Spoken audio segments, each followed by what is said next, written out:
நெடுஞ்சாலை ஆணையத்தை கலைத்திட வேண்டும், தனியார் மயமாக்குதலை கைவிட வேண்டும் உள்ளிட்ட பல்வேறு கோரிக்கைகளை வலியுறுத்தி தமிழ்நாடு நெடுஞ்சாலைத்துறை சாலை பணியாளர் சங்கத்தினர் கோட்ட பொறியாளர் அலுவலகம் முன்பு தீப்பந்தம் ஏந்தி போராட்டம் நடத்தினர். நெடுஞ்சாலைத்துறை அலுவலகம் சாலை பணியாளர்கள் தீப்பந்தம் ஏந்தி கண்டன முழக்கமிட்டனர். தமிழ்நாடு நெடுஞ்சாலைத்துறை சாலை பணியாளர்களின் 41 மாத பணிக்காலத்தை முறைப்படுத்த வேண்டும் உள்ளிட்ட கோரிக்கைகளை வலியுறுத்தி தீப்பந்தம் ஏந்தி தர்ணா போராட்டத்தில் ஈடுபட்டனர்.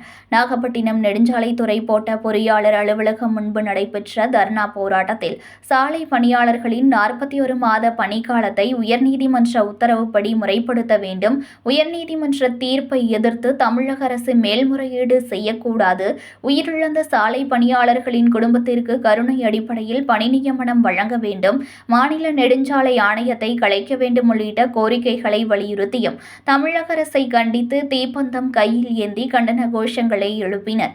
மாவட்ட தலைவர் கணேசன் தலைமையில் நடைபெற்ற ஆர்ப்பாட்டத்தில் நாகை மாவட்டம் முழுவதும் உள்ள நெடுஞ்சாலைத்துறை சாலை பணியாளர்கள் கலந்து கொண்டனர். செய்திகளை உடனுக்குடன் தெரிந்து கொள்ள லைக் பண்ணுங்க, ஷேர் பண்ணுங்க, சப்ஸ்கிரைப் பண்ணுங்க, மறக்காம கமெண்ட் பண்ணுங்க.